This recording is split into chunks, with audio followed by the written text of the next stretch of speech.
روحانی اکیڈمی لاہور، جس کے پرنسپل ہیں سید طاہر جلیل عظیمی صاحب اور اس کے سرپرست اعلیٰ ہیں خواجہ شمس الدین عظیمی صاحب، اکیڈمی کے 25 سال تسلسل اور بہترین کامیابی کے ساتھ پورے ہونے پر خوشی کا اظہار کیا جا رہا ہے۔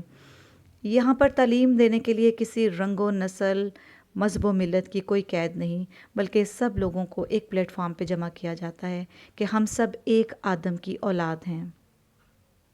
یہ مادی روشنی کے جو علوم ہوتے ہیں اس میں ہم دوسرے کو دیکھ رہے ہوتے ہیں، یہ روشنی ہے نا جس کے ہمارا تعارف کا ذریعہ بنا ہے، ہم اسی میں سب کو دیکھ رہے ہوتے ہیں۔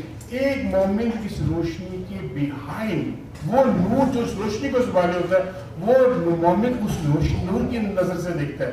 اس کے فراست میں اس روشنی کے علوم نہیں ہوتے، نور کے علوم ہوتے ہیں۔ اس ہماری ورکشاپ سیمینار میں ہم نے اس چیز کو ڈسکس کیا تھا کہ مومن کی فراست اور نور الہی کس طرح ہوتی ہے، کس طرح نور الہی جب مزاج میں داخل ہوتا ہے تو فراست میں کیا فرق پڑتا ہے، اور یہ فراست آپ کو کن بلندیوں پہ لے کے جائے۔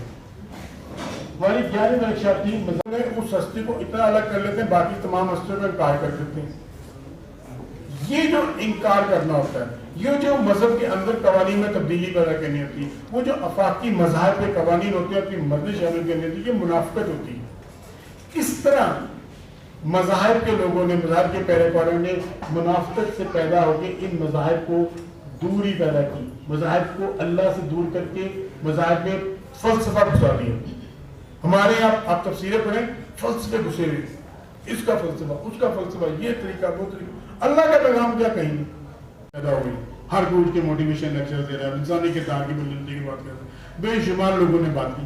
کیا جو لوگ انسانی کردار کی بات کر رہے ہیں، انسانی کردار کو لے کے جا رہے ہیں، وہ کس پلیٹ فارم تک لے کے جا رہے ہیں؟ ایک ماسٹر عالم آدمی آپ کو ماسٹر تک ہی سکھائے گا نا، یہ تو نہیں سکھا سکتا۔ یہ جتنے لوگ ہیں یہ مادی علوم تک ہی ہیں، مادی علوم تک ہی رہتے ہیں۔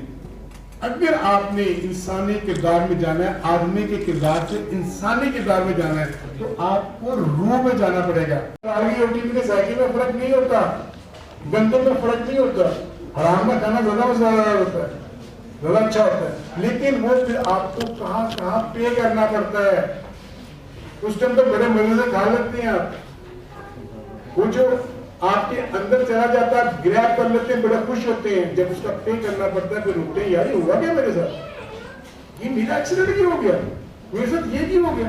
یہ اس طرح رزق ہے، حرام جو سا ہے آپ کی شخصیت کو گناتا ہے، آپ کے اندر ڈیبٹ پیدا کرتا ہے کردار میں، اور آپ کو اس کا پے آف کرنا ہے، لازمی کرنا ہے۔ کوئی نہیں سکتا کہ آپ کسی کا حق مار لیں اس کا پے نہ کریں اس دنیا میں جانے سے پہلے۔ جو پے کر دیتے ہیں وہ اچھے رہ جاتے ہیں، جو رخصت ہو جائے وہاں اور عذاب میں رکھتے ہیں۔ یہ اس کے حرام اور اس کے حلال کس طرح ہمارے کردار کے اندر تبدیلی پیدا کرتا ہے۔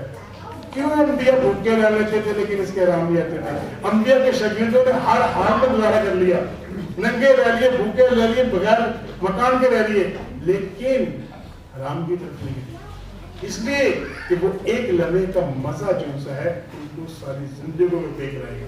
تعلیمی نشست ہے، اس میں ہم یہ جاننے کی کوشش کریں گے کہ آخر اصل بے سکونی اور پریشانی ہے کیا، کہ ہم اتنی عبادات بھی کرتے ہیں، ہم صدقہ خیرات بھی کرتے ہیں، ہم خدمت خلق بھی کرتے ہیں، لیکن پھر بھی پریشانی اور بے سکونی جو ہے وہ ہمارا ساتھ نہیں چھوڑتی۔ تو اس کو ہم آج سمجھنے کی کوشش کریں گے انشاءاللہ، اور ہم یہ بھی سمجھنے کی کوشش کریں گے کہ قرآن پاک کے مطابق نیکی ہے کیا، نیک عمل کیا ہے۔ تو آج ہم اس کو شروع کرتے ہیں اپنی سلائڈ کو۔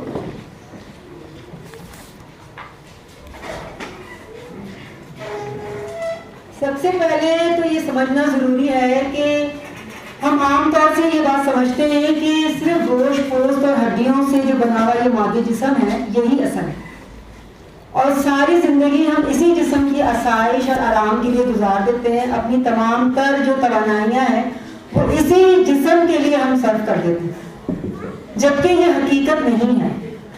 مادی جسم کو چلانے والی ایک اور طاقت ہے جس کو ہم روح کا نام دیتے ہیں۔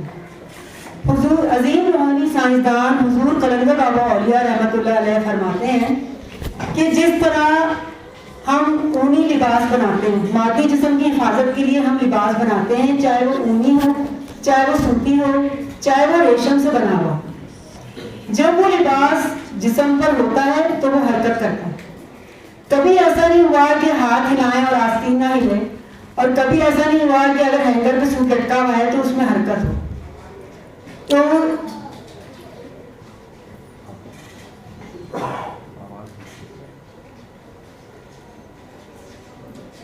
مادی جسم کی حرکت کے ساتھ لباس کی حرکت پیدا ہوتی ہے. اس کا مطلب یہ ہوا کہ لباس کی حرکت جسم کی تابع. اونی, سوتی اور ریشم سے بنے ہوئے دھاگوں, ریشم کے دھاگوں سے بنے ہوئے سوٹ کی اپنی کوئی ذاتی حرکت نہیں ہے. اسی طرح مادی جسم کو چلانے کے لیے روح کی حرکت ضروری ہے. اگر روح حرکت کرے گی تو جسم حرکت کرے گا. یعنی مادی جسم روح کا لباس ہے. اصل انسان روح ہے. اللہ تعالیٰ کا ارشاد ہے سورہ داہر میں, اللہ تعالیٰ فرماتے ہیں انسان ناقابل تذکرہ شے تھا, ہم نے اس میں اپنی روح پھونک دی اور یہ دیکھتا, سنتا اور محسوس کرتا بن گیا. سورہ بنی اسرائیل میں اللہ تعالیٰ فرماتے ہیں یہ لوگ آپ صلی اللہ علیہ وسلم سے روح کے بارے میں سوال کرتے ہیں, آپ کہہ دیجئے کہ روح میرے رب کے امر سے ہے.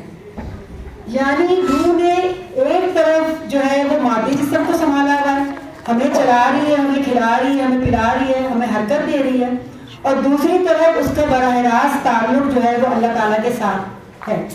تو اسی لیے اس کو امر ربی کہا گیا کہ روح جو ہے وہ اللہ تعالیٰ کے ساتھ بھی کنیکٹ ہے اور ہمارے جسم کو چلانے میں بھی وہ معاونت کر رہی ہے.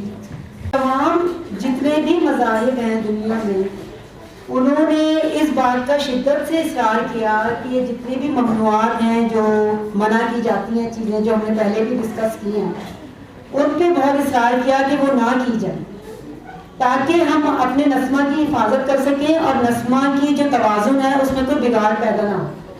کیونکہ اگر نسمہ میں بگاڑ پیدا ہو جائے تو اس کے نتیجے میں سوائے اذیت اور تکلیف کے اور کوئی وہ نہیں ہے. جبکہ ہم دیکھتے ہیں کہ مادی زندگی میں ہم توقعات اور امید پر زندہ رہتے ہیں, ہر ایک سے ہم توقعات لگاتے ہیں, جبکہ جو ہمارا ریکارڈ بن رہا ہے نسمہ میں, موت کے بعد کی جو زندگی ہے وہ نسمہ کے ریکارڈ پہ بیس کرے گی کہ جو ہم نے جو بھی اعمال کیے, جو بھی ہم نے توقعات رکھی, جو بھی ہم نے کام کیے, جو بھی ہم نے ممنوعات کی یا ہم نے اچھے کام کیے, اس کا جو ریکارڈ نسمہ میں بن رہا ہے. تو عالم اعراف کی زندگی جو ہے وہ نسمہ کے ریکارڈ کا ڈسپلے ہے. جی اب اس چیز کو سمجھیے کہ نیکی جو ہے وہ برائیاں نہ کرنے کا نام نہیں ہے. نیکی جو ہے وہ اور چیز. یہ جو ہم نے ابھی چیزیں ڈسکس کی ہیں ان کی وجہ سے ہمارے جو نسمہ میں روشنیوں کا توازن بگڑتا ہے, وہ چیزیں جو ہے ممنوع ہر مذہب نے منع کی. جبکہ نیکی جو ہے آج ہم یہ بھی سمجھیں گے کہ نیکی کا حقیقی تصور ہے کیا قرآن پاک کے مطابق. جی انسانی ابدال یہی ہے کہ اعمال فحشہ سے ہم جتنا بچیں گے ہماری جو نسمہ کی جو انسانی شکل ہے وہ برقرار رہے گی.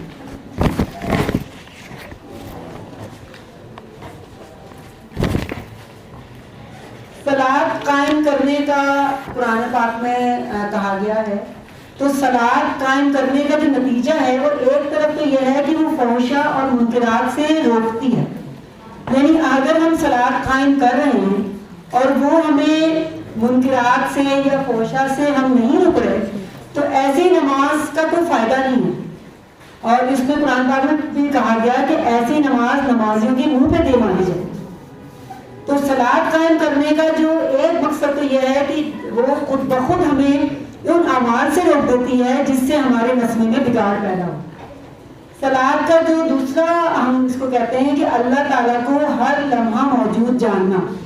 صلاۃ میں ہم اللہ تعالیٰ کے ساتھ ربط قائم کرتے ہیں اور ہم یہ سوچتے ہیں کہ عظیم ہستی جو 70 ماہ سے بھی زیادہ محبت کرتی ہے وہ میرے ساتھ ہر لمحہ موجود. صلاۃ قائم کرنا اللہ تعالیٰ کے ساتھ ہر وقت ربط میں رہنے کا نام. روحانیت ہمیں یہ بتاتی ہے کہ روح ہمارے اندر 24 گھنٹے ہم ہر لمحہ حرکت کر رہے ہیں. تو اللہ تعالیٰ کو موجود بھی 24 گھنٹے سمجھنا، تو عبادت بھی 24 گھنٹے کی ہوئی ہے.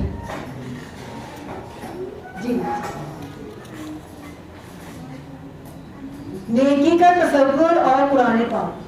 پہلے ہم اس کو یہ دیکھتے ہیں کہ نیکی کا عوامی تصور کیا ہے. عام طور سے ہم سمجھتے ہیں چوری نہیں کرنی، ڈاکہ نہیں ڈالنا، ناانصافی نہیں کرنی، تشدد نہیں کرنا، غیبت نہیں کرنی، جیسے ہم نے پہلے ڈسکس کیا. تو یہ نیکی نہیں ہے، یہ تو ہم کر ہی نہیں سکتے، کیونکہ یہ اگر ہم کر لیا تو ہمارے جو نسمہ کی انسانی شکل ہے اس میں توازن ہی نہیں رہے گا. تو اس کا مطلب یہ نہیں ہے کہ وہ نیکی ہے، وہ تو ہم نے کرنا ہی نہیں. کہ ہر نبی نے آ کے یہی بات کہی ہے، ایسے کاموں سے روکا جن کاموں کی وجہ سے ہمارا جو نسمہ ہے، جو جس میں مثالی ہے، وہ متاثر ہوتا ہے.